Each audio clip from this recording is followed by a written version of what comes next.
रब्बिल आलमीन अस्सलातु वस्सलामु अला रसूलिल्लाह। सबसे पहले आप सभी को मेरी तरफ से यौम आज़ादी की दिली मुबारकबाद। आज की तारीख 15 अगस्त हिंदुस्तान की तारीख में इंतहाई अहमियत की हामिल है। आज ही की तारीख 15 अगस्त सन 1947 को अंग्रेजों के गुलामी से हमारा मुल्क हिंदुस्तान, हमारे बुजुर्गों, हमारे उलमाए इकराम, हमारे रहनुमाओं, हमारे देश के सपूतों और बहादुर नौजवानों और बहादुर ख्वातीन और बहादुर बच्चे देश के हर तबके में मिलकर आज़ादी की लड़ाई लड़ी है। उनकी बदौलत हमारा मुल्क अंग्रेजों से आज़ाद हुआ। बहुत अच्छे। आज़ादी एक बहुत बड़ी नियामत है। इंसान हो या जानवर, और चरिंद हो या परिंद, सभी आज़ादी को पसंद करते हैं। जब किसी की आज़ादी छीनी ली जाती है और उसे गुलामी की जंजीरों में जकड़ लिया जाता है तो उसकी जिंदगी अजीरन हो जाती है, दुश्वारकुन हो जाती है। उसकी जिंदगी जो है घुट घुट कर गुजरती है। इसी तरह से हमारे मुल्क पर जब अंग्रेज काबिज हुए और पूरी तरह से काबिज होकर अपनी हुक्मरानी की तो तमाम हिंदुस्तानियों की जिंदगी अजीरन हो गई, इसलिए कि वो गुलामी की जंजीरों में जकड़ गए थे। समाजी, सियासी, इक्तिसादी और मजहबी बना ले तो है। हर एतबार से उनको जुल्म का सामना करना पड़ा। इसलिए हमारे मुल्क के उलमाए किराम, हमारे असलाफ, हमारे देश के सपूतों ने बना ले। ये चाहा कि इस गुलामी से हमें निजात मिले।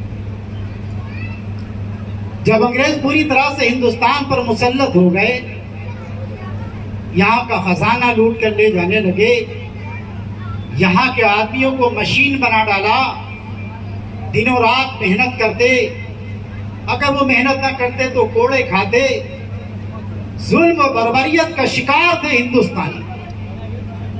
और साथ ही जो एक बड़ा काम उनका था कि जब पूरी तरह से ये मुसल्लत हो गए तो ईसाई मशीनरी यहाँ पर काम करने लगी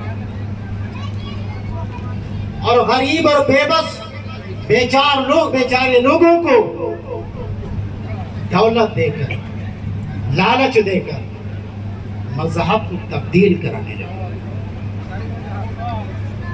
जब ये नौबत आ गई तो उस वक्त की बुजुर्ग शख्सियत हजरत मौलाना शाह वलीउल्लाह रहमतुल्लाह अलैह साहब ने अंग्रेजों की नीयत भांप ली कि अब मुल्क हिंदुस्तान में क्या होने वाला है।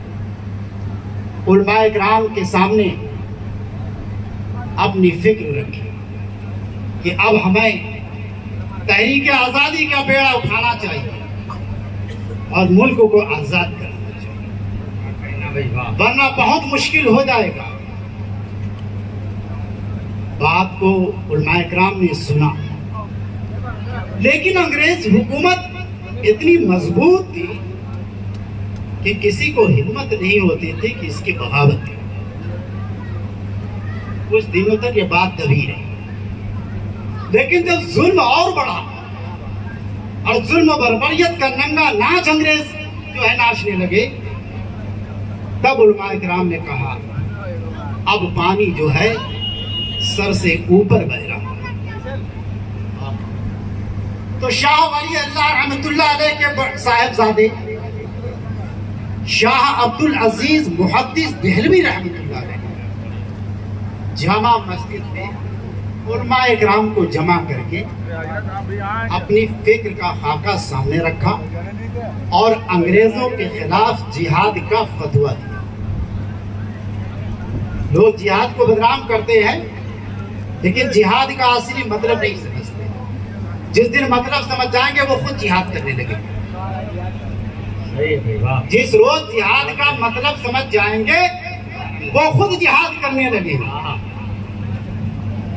जब उन्होंने जिहाद का फतवा दिया, उलमाए किराम हरकत में हुए, देश के नौजवान और बहादुर सपूत भी जुड़े, देश का हर तबका जुड़ा। मुसलमानों ने सोचा कि हम इस लड़ाई को अकेले नहीं लड़ सकते, मुल्क के हर तबके को इसमें शामिल होना पड़ेगा, तभी हम ये लड़ाई लड़ सकते। इसलिए मुल्क के हर तबके को उन्होंने शामिल किया तहरीक आजादी में। महात्मा गांधी के साथ और तमाम सियासी रहनुमा और बेहतरीन सोच रखने वाले जो हिंदुस्तान के हालात से अच्छी तरह वाकिफ थे, वो इस तहरीक से जुड़े। और फिर 1857 की जंग हुई, उसमें नाकामयाब हुए। फिर इस तरह से जंगें और बगावत और तमाम तरीके के चलते रहे। तफसील बहुत बड़ी है, ज़्यादा तफसील से बात नहीं कर रही है, मेहमान भी बहुत है, वक्त भी बहुत कम है। अक्सर बेशतर आप लोग किताबों में पढ़ते रहते हैं और सुनते रहते हैं और लोग बताते हैं, लेकिन इतना बता दूं कि ये तकरीबन के आज़ादी की लड़ाई तकरीबन 200 साल चली।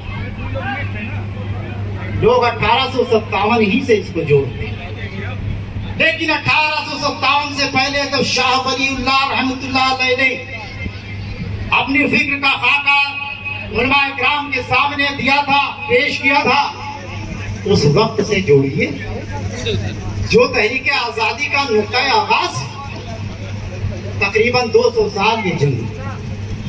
अब सवाल ये बात होती, ये जंग क्यों लड़ी? जंग क्यों लड़ी गई? अंग्रेज हुकूमत कर रहे थे। आज भी हमारे हिंदुस्तान में हुकूमत चल रही है, लेकिन फर्क ये है कि जमहूरियत की हुकूमत इसे हम और आप मिलकर बनाते हैं, लेकिन अंग्रेज जमहूरियत में नहीं, तानाशाही और जुल्म और बर्बरियत पर मबनी उनकी हुकूमत। हमारे उलमाए किराम, हमारे बुजुर्गान दीन, अकाबरीन मिल्लत, देश के सपूतों और बहादुर नौजवानों ने इस आज़ादी को लड़ा था, इस बात को और इस गौर फिक्र के साथ कि एक दिन हमारी मेहनत रंग लाएगी, हम आज़ाद होंगे। आज़ाद हिंदुस्तान में खुली फजा में राहत और सुकून के साथ सांस ले सकेंगे, जुल्म और बर्बरियत से निजात मिलेगी। हमारे हिंदुस्तान का अपना कानून होगा, अपना दस्तूर होगा, अपना कॉन्स्टिट्यूशन। बेशक। और इत्तेफाक राय से जो हमारा दस्तूर बना, दस्तूर हिंद, जो जमहूरियत पर मबनी है, आज उसी दस्तूर हिंद के मुताबिक हम सभी इस हिंदुस्तान को चला रहे हैं और उस पर अमल कर रहे हैं। लेकिन एक बात ध्यान देने की जरूरत है कि हमारे उलमाए किराम और हमारे बुजुर्गों ने, देश के सपूतों ने और जिन लोगों ने आजादी की लड़ाई लड़ी थी, क्या कभी ये सोचा था कि हमारे मुल्क के मुस्तकबिल के हालात कैसे होंगे और हमको किन परेशानियों को झेलना पड़ेगा, कैसे कैसे मसाइब हमारे सामने आएंगे? उन्होंने इसकी फिक्र नहीं की, बस हमारा मुल्क आजाद है। वो लोग यही बात नहीं सोच सकते थे कि भारत में एक दिन ऐसा भी आएगा कि हिंदुस्तान की बेटी को लिबास उतार कर बरहना हालत में इसे हिंदुस्तान की रोड पर घुमाया जाएगा। किसी भी देश के सपूत और किसी भी बहादुर के नौजवान और तहरीक आजादी से जुड़े हुए लोगों ने यह बात नहीं सोची कि एक दिन ऐसा आएगा कि हिंदुस्तान की गलियों में हिंदुस्तान की बेटी ही को नंगा करके उसको घुमाया जाए। बड़े अफसोस की बात, बहुत अफसोस की बात। वो दरिंदे, वो वहशी जो इंसान कहने के लायक नहीं, उन्हें दरिंदा सिफत इंसान, जो अपनी ही माँ बहनों से अश्लील हरकतें करते हैं, उनकी इज्जत को तार-तार करते हैं, उनकी इज्जत को। और एक ऐसी औरत जिसके का खानदान का आदमी कारगिल की सरहद पर जंग करने गया था, अपनी जान को उसने देश पर निछावर किया था, उस खानदान की औरत को इसी हिंदुस्तान में नंगा नचाया जाता है। शर्म की बात है, सारे हिंदुस्तानियों का सर शर्म से झुक जाता है। हमारे मुल्क की छवि पूरी दुनिया के अंदर दागदार हुई। इतना ही नहीं, वो बेटियां जो दुनिया में भारत का परचम लहराती है, जो तिरंगा लहराती है, जिससे देश का नाम होता है। तिरंगा हमारी शान है, तिरंगा हमारी आन है, तिरंगा हमारी जान है। इस देश की धरती में सीता, फातिमा, सलमा, मरियम, सुमन, कुसुम, राधा, इनके गोद में भारत के सपूत बनेंगे। वो अपने खून का वीर रस दूध के रूप में पिलाएंगे और फिर वो भारत का नौजवान तैयार होगा और देश की सरहद के लिए बानी करेगा। हमारे बुजुर्गों ने यह सोचा, लेकिन आज हालत कहां पहुंच गई। हमारी माँ बहनें जब अपना दूध पिलाती हैं भारत, तो सिर्फ दूध ही नहीं पिलाती, उसे तहजीब की घुट्टी भी पिलाती हैं, उसे अच्छी तालीम और तरबियत से भी आरास्ता करती हैं, उसे अच्छी सभ्यता और संस्कृति से सुसज्जित करती है। तब जाकर वो नाल भारत का कोई सरहद बनी के बानी करता है, कोई हिंदुस्तान की तरक्की का है बोल अदा करता है, कोई सांसद, कोई देश का लीडर बनता है, कोई भारत को अच्छी सिद्ध देने वाला। हमारी माँ बहनों का ये रोज, लेकिन आज हालात क्या से क्या हो। क्या सिर्फ आजादी की लड़ाई आदमियों ने लड़ी? औरतों ने नहीं लड़ी। हमने पहले ही कहा था कि देश की आजादी की लड़ाई बूढ़ा, जवान, बच्चा, छोटे छोटे बच्चे, औरतें, आदिवासी, दलित, मुसलमान, हिंदू, सिख, ईसाई, टीचर, शायर, अदीब, सहाफी, सारे तबके ने दरकिनार कर देते हैं। जिन औरतों को इज्जत और उनकी असमत को तार-तार किया जाता है, वही औरतें मैदान जंग में भी आगे थी, आजादी की लड़ाई में भी वो आगे थी।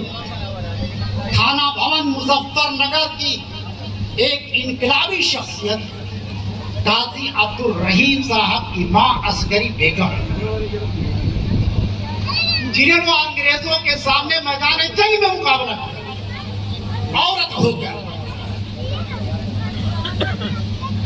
वसाइल की कमी, साजिशें, गद्दारियां, शिकस्त खाई बेचारी, गिरफ्तार हुई, पकड़ी गई। अंग्रेजों ने पकड़कर उन्हें जिंदा जला दिया था। है ऐसी कोई कुर्बानी? काजी अब्दुल रहीम साहब की मां असगरी बेगम को अंग्रेजों ने जिंदा जला दिया था। कहां बैठे हैं हम? कहां बैठे हैं? कभी तो अपनी तारीख को पढ़ो, अपनी तारीख को जानो। बीबी हबीबा, बीबी रहीमा अंग्रेजों के बढ़ते कदम को रोक दिया था। अंग्रेज सोचते थे कि ये कौन हस्तियां हैं कि जो औरत होकर हमारे रास्ते को रोक रही है। उन्होंने चाल चली, किसी तरीके से उनको भी गिरफ्तार किया और दोनों औरतों को, बीबी रहीमा और बीबी हबीबा को फांसी के फंदे पर लटका दिया। यह हमारे औरतों की कुर्बानी। जिन औरतों की आज हम इज्जत लूट रहे हैं, वही माँ बेटियां औरतों ने कुर्बानी तहरीक आजादी में भी दी थी। बहादुर शाह जफर, जिसकी मलका जीनत महल, जब बहादुर शाह जफर को काला पानी की सजा हुई है, रंगून भेजे गए, तो अपने सरताज के साथ वो भी रंगून चले और काला पानी की सजा में साजिदा उनके साथ जिंदगी गुजारी, काला पानी की सजा भुगती और उनके पहलू में दफन हुई। ये थी जीनत महल, जिनके बेटियों का अगर वाकया सुना दूं तो अगर सच्चे भारतीय हो और सच्चे हिंदुस्तानी हो तो तुम्हारा दिल दहल जाएगा, आंख में आंसू आ जाएंगे। वो जीनत महल जिसका शौहर बहादुर शाह जफर, जिसने 1857 में पहली लड़ाई लड़ी थी, जिनकी क़यादत में लड़ाई लड़ी गई, जिनको हुमायूं के मकबरे में कैद किया गया था, गिरफ्तार किया गया था गद्दारी की वजह से, जिनको चांदनी चौक, अनार गली बाजार में, जामा मस्जिद के बाजारों में बेड़ियां डालकर गिरफ्तार करके घुमाया गया कि यह हिंदुस्तान का बादशाह है। अंग्रेज कहते थे देखो आज हम इसको गुलाम बनाकर जंजीर पहनाकर घुमा रहे हैं, ताकि तहरीक आजादी से जो भी आदमी जुड़ा हो वो एहसास कमतरी में मुब्तला हो जाए, उसके हौसले पस्त हो जाए। लेकिन बहादुर शाह जफर ने क्या, हथकड़ी पहने हुए, बेड़ियां पड़ी हुई हैं, अंग्रेज घुमा रहे हैं। बहादुर शाह जफर कह रहे हैं कि ये तो दिखावट में अंग्रेज हमें गिरफ्तार किए, मेरा दिल तो अपने प्यारे हिंदुस्तान में पहले ही गिरफ्तार हो चुका। ये बहादुर शाह जफर को जब कैद किया जाता है, गिरफ्तार किया जाता है और लाल किले में उनको बंद करके रखा जाता है, तो एक रोज अंग्रेज उनको तोहफा देते हैं। गौर से सुनिएगा और ताली न बजाइएगा, सिर्फ गौर से सुनिए, अपने दिल पे एहसास कीजिए, मिजाज को जोड़िए। बहादुर शाह जफर के सामने अंग्रेजी एलची आता है, बड़े तख्त लेकर, लाल खान पोश ऊपर पड़ा हुआ, कह रहा जिल्ले सुबहानी नजर कबूल कीजिए, तोहफा कबूल कीजिए। जिस वक्त उस खान पोश को उठाया जाता, बहादुर शाह जफर के दो लड़के, मिर्जा मुगल, मिर्जा खिज़िर और दो बेटे, दो पोते, मिर्जा अबू बकर, मिर्जा अब्दुल्ला, 4 बच्चों की गर्दन कटी उस तस्वीर के सामने। हमने पहले ही कहा था कि आजादी की लड़ाई में हर तबके ने हिस्सा लिया। ये छोटे बच्चे जो उनके पोते हैं, उन्होंने भी कुर्बानी दी है। जो नौजवान हैं, जो उनके लड़के हैं, उन्होंने भी कुर्बानी दी है। उस बहादुर शाह जफर की बीवी काला सजा की पानी, उसने भी साथ में खाती, और वो बहादुर शाह जफर बूढ़ा बादशाह, उसने भी अपने वतन के लिए कुर्बानी दी। बूढ़ा, औरत, जवान, बच्चे, एक ही खानदान इस हिंदुस्तान के लिए कुर्बानी दी। जब बादशाह बहादुर शाह जफर अपने बच्चों और अपने पोतों के कटे हुए सर को देखते हैं, तो आप बताइए, अगर हमारी औलाद का सर हमारे सामने कटा रखा और कोई ये कहे कि तोहफा कबूल कीजिए, आप क्या करेंगे? थोड़ी देर के लिए सोचिए, दिल में एहसास कीजिए कि हमारे बच्चे की गर्दन अगर हमारे सामने कटी रखी हो और ये कहा जाए कि जिल्ले सुबहानी नजर कबूल कीजिए, तोहफा कबूल कीजिए, हम क्या कहेंगे? हमारे दिल की कैफियत क्या होगी? हमारी आंखों के आंसू के सैलाब उमड़ आएंगे कि नहीं? हम कश खाकर गिर जाएंगे कि नहीं? हमारा जिस्म थरथराएगा कि नहीं? लेकिन वाह रे बहादुर शाह जफर, जिसे वाकई बहादुर कहा गया, जो वाकई बहादुर, जो वाकई शाह, जो वाकई जफर, समझने वाले समझे, जो वाकई बहादुर, जो वाकई शाह, तो वाकई सफर जब उसने अपने बच्चे के और अपने पोतों के सरों को देखा है तो सबसे पहला लफ्ज उसकी जबान से था अल्हम्दुलिल्लाह। सुभान अल्लाह, सारी तारीफ अल्लाह। सुभान अल्लाह, सुभान अल्लाह। उस बहादुर शाह जफर ने कहा अल्हम्दुलिल्लाह, सारी तारीफ अल्लाह। और दूसरा कलमा जो अपने फर्जंदों के लिए कहा वो हिंदुस्तान की धरती पर कुर्बान होने वाले आने वाली नस्लों को एक रोशनी देती है, एक ताकत देती है, एक हौसला देती है। उसने कहा कि तैमूर की औलादें हिंदुस्तान के बादशाहों के फर्जंद अपने वालिद के सामने इसी तरह से सुरखरू होकर इसी तरह से कामयाब होकर आते हैं। जनाब फिर भी हम गद्दार हैं, आप वफादार हैं। कितनी कुर्बानियां आपने दी हैं, आज हमारे ऊपर गद्दारी कर रहा। वफादार देशभक्त बन रहे हैं, सर्टिफिकेट बांट रहे हैं, सर्टिफिकेट उनको दिया जा रहा हो जाएगा फौरन मना कर दीजिए। इसलिए पहले ही कह दिया था, आपने कहा पहले आपको बोलना है, मैंने कहा कोई बात नहीं, पहले कुर्बानी हम देंगे। आज़ादी में भी पहले कुर्बानी हमारे उलमा इकराम ने दी और आज भी पहले कुर्बानी हम देने के लिए तैयार है। हमको बोलना चाहे बात में बोले चाहे आदमी, हमको भीड़ की नहीं जरूरत। 10 आदमी बैठे 10 आदमी में बात रखें, 10 में से एक आदमी बात लेके जाएगा। वाह वाह करने के लिए तो हम बहुत महफिलें जोड़ लेते हैं, बहुत सुनते हैं, हमको इससे कोई इतराज नहीं, न इस पर कोई तबसरा। इसलिए कि शायर के तबके ने भी आज़ादी की लड़ाई में लड़ी। मौलाना हजरत मोहानी शायर थे और जिनका सजा हमारे उस्ताद मोहतरम रहबर ताबानी साहब से। हमें फख्र है मौलाना हजरत मोहानी पर क्या आज हमारे उस्ताद मोहतरम उस्ताद शोरा रहबर ताबानी का शिजरा मौलाना हजरत मोहानी से। मौलाना मोहम्मद अली जौहर भी शायर, अशफाकुल्लाह खान भी शायर, राम प्रसाद बिस्मिल भी शायर। शायरों ने भी तहरीक आज़ादी में अहम रोल अदा किया। हम किसी को भूलते हैं, हमने पहले ही बता दिया था कि हिंदुस्तान के हर तबके ने आज़ादी की लड़ाई में हिस्सा। हम सब बात तवील हो जाएगी, वक्त कम है, इतना जरूर कहेंगे कि आज जो हालात हम देख रहे हैं आप लोग महसूस करें। अब जो है इन हालात के लिए कोई मौलाना मोहम्मद अली जौहर या अबुल कलाम आजाद या महात्मा गांधी या भगत सिंह या अशफाकुल्लाह खान अपनी कब्र से उठकर नहीं आए। इन हालात का सामना हमको और आपको अपनी फिक्र और अपने शौक में बेदारी लाए, सियासी शऊर को समझे, उसमें जो है सियासी शऊर को पैदा, अपने पैरों पर खड़े। इतनी बड़ी महफिल है, इन्हीं महफिल से कोई लीडर बनेगा, इन्हीं महफिल से कोई रहनुमा बनेगा। आप रहनुमा हैं, आप लीडर हैं, आप देशभक्त हैं, हुकूमत आपको चलानी है। हिंदुस्तान को तरक्की के राह पर ले जाने के लिए आपके कदम बढ़ना है। अब मौलाना अब्दुल कलाम आजाद नहीं आएंगे राज निकालने, अब महात्मा गांधी नहीं आएंगे।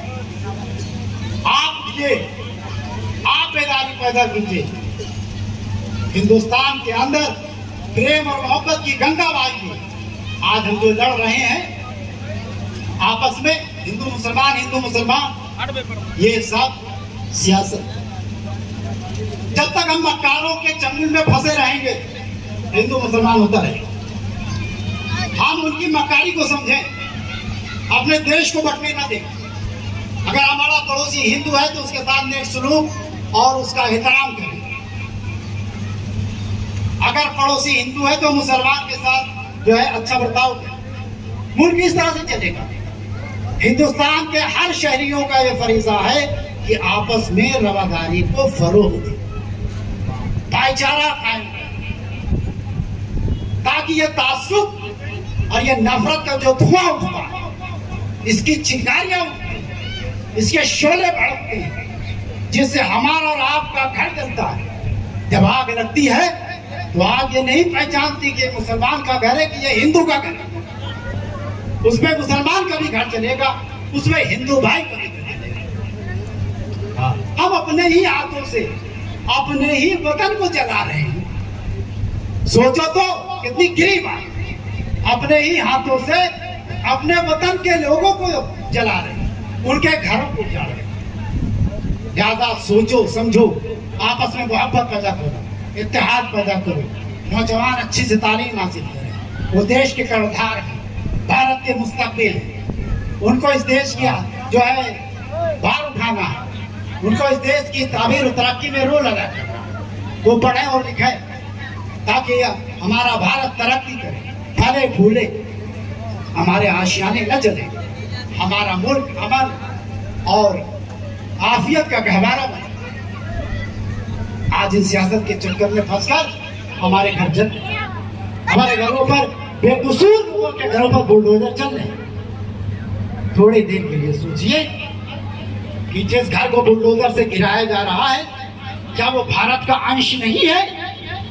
वो भारत का हिस्सा नहीं है?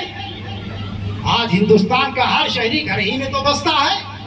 उसका घर उजड़ जाए, उसका घर जल जाए, उन बेकसूरों के घरों पर बुलडोजर चल जाए, तो आप ये समझ लीजिए कि हमने भारत के अंश को बर्बाद किया, भारत के एक हिस्से को बर्बाद किया।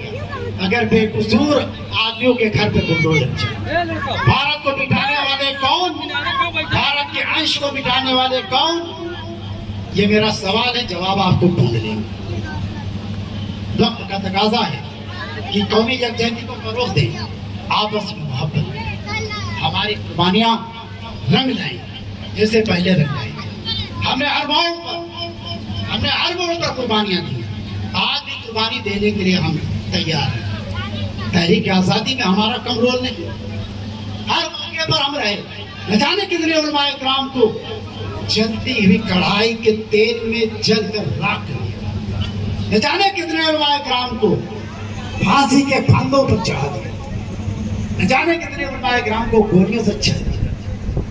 बोरों में भर देते थे, बोरों में भरने के बाद ऊपर से गोली चली। सोचिए क्या मजालिम, और हमने सब कुछ सोचा, सब कुछ सहा है और आज भी सहेंगे। आज भी वक्त आएगा तो हम हिंदुस्तान की सरहद पर हमारा ये मुसलमान सर कटाने के लिए खुद देने के लिए हर मौके पर हमने कुर्बानी दी।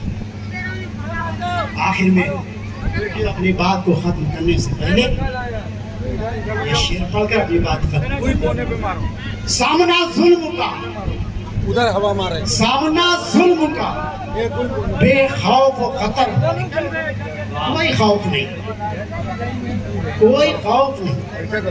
अंग्रेज सवाल पूछते थे तो जवाब देते, अंग्रेज कहते थे आप मुकर जाइए, ऐसा नहीं।